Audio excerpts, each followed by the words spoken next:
Saving the world can be done, and this is coming from one of the biggest pessimists, because to be honest with you, a year ago I thought it couldn't be done.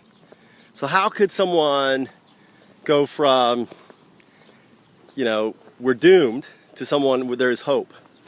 Well, last year I decided to really retire from doing startups on the internet, trying to launch an innovation platform to bring about the innovation to help save the world. Huh? 大丈夫. 大丈夫. Arigato. Bye bye. And basically, I figured I would focus on food security for my family and friends, because if the future of the world is basically in chaos, right?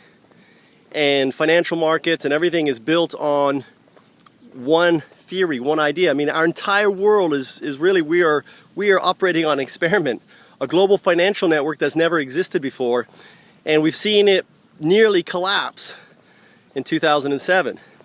And I believe, as many others believe, that is just a small ripple of what's to come. And to be honest, there is no way out of the end of crude, right? And there's a great graph which shows the beginning of crude and the end of crude, and we're basically on the way down.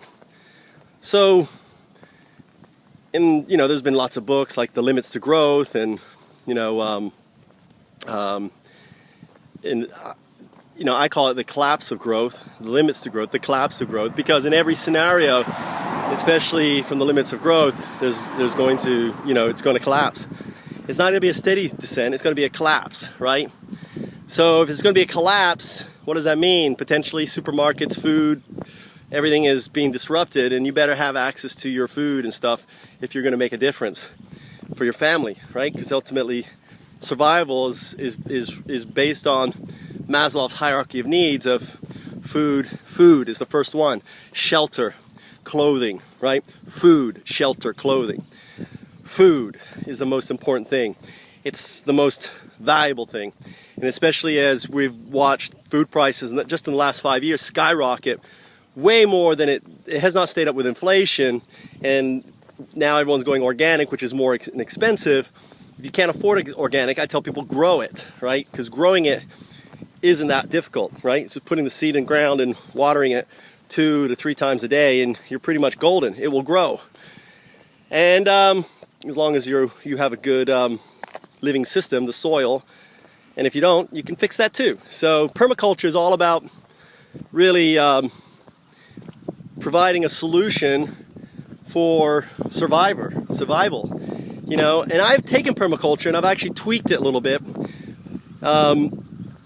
because it didn't quite fit my paradigm. So I'm the type of guy who, if something doesn't fit my paradigm, I tweak it so it does fit my paradigm. So the solution is, you probably figured out, is permaculture. And what permaculture is, it's a system of design that you apply to your lifestyle, and it's based on observation and then implementing strategies so that the observation basically will result in these 3 things, which the first one is help the planet. And I've done talks on this. For example, here I am walking home. My kids' school's there. My house is in this village. It's not that far, 600 meters, less than a kilometer, right? And so I could drive my car, which I used to drop them off, or I could take them on I'd take them on my scooter, which I used to.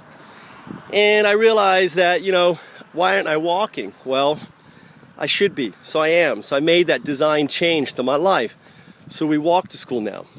That's an example of applying a design that is going to help the planet, because it's going to take, it takes me off the gas pump, which means it takes the petroleum companies the need to drill it and bring it to market. So help the planet. The second one is help the living systems. Now, permaculture says help people. I think people we exist as part of the living systems. But the most important living system on the planet is the soil, right? This soil right here that grows the rice that feeds Japan, right?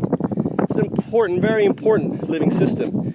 And they have developed a way to basically maintain it and keep it and developed a system of agriculture. It's not quite sustainable, but it provides rice for Japan. But ultimately, if we do not take care of the living systems, then ultimately what we're going to do is have, I just saw a snake going through here. I lost him. It was a green snake. Well, if we don't protect the living systems, then we're going to have food crisis. And we've seen that. There's great examples of what China did. I just found it recently, a documentary of where they took this valley, this huge valley, millions of acres, tens of thousands of acres. I don't know if it was millions, but it was massive. And they converted it. And now it's vivacious. It's, they got trees on the hills and the filtration system and everything else, and they've converted it. So using, in a way, permaculture methodologies. The third thing is share. Share. Now in permaculture they say share the surplus. Well, I disagree. I think it should be just share. And share represents share the knowledge, like I am right now with permaculture. Share the passion, share the love, share the, and then finally share the surplus, right? And it's not share the surplus with other people, it's share the surplus with other living systems. Take example, when I take my food scraps and take it to the worm farm to feed them, I'm feeding that living system. If you don't have a worm farm, you could easily just take your food scraps at the end of the day and just bury them in your yard. Just make a hole and throw them in there and bury them. The worms will find it, they'll eat it. You don't need to have a worm farm. You'll just have your own worm farm. So you could keep your scraps all week or every other week. When it fills up, make a hole, throw them in there and cover it up. That's simple. They'll break down, worms will find it, it won't stink, and you'll actually be increasing your soil value. You'll be helping the living systems. We now know that there's a whole micro communication network through fungi and everything else that take place. And tilling and everything affects that and disrupts that living system. The soil is a living system. The bacteria and everything in there, we're just starting to to understand it. So, sharing that surplus can mean helping the living system that's right around your house. Understanding, like I realized the other day, for example, we wash rice every night, right? We wash the rice. And all this good nutrients, that's on top, that comes off as kind of this white milky liquid, basically goes down the drain. I thought to myself this morning, I was like, you know what? I bet this would be really good for plants, nutrients for plants. So starting today, through observation, I realized that there's a way that I can help the living system, and I'm going to basically wash the rice in a bowl where I capture the water, and I'm going to take that water and just throw it on my garden, right? On my plants. So the other thing is, like, if you are cooking vegetables or anything else and you got the water left over from cooking the vegetables, 99% of the people just throw that stuff away. That's great nutrients in there. Use it on your garden. Help the living system. Share the surplus. That's a surplus, right? So for me, permaculture is part of my own paradigm. And paradigm is your system of beliefs and everything else and how you live your life. So encompassing and becoming a permies and embracing the idea of permaculture is very important. Now, I should say this. Permaculture, there's lots of different interpretations of permaculture. And there are two kind of permies. There are those that are straight line and those that are squiggly line. I'm a squiggly line permies.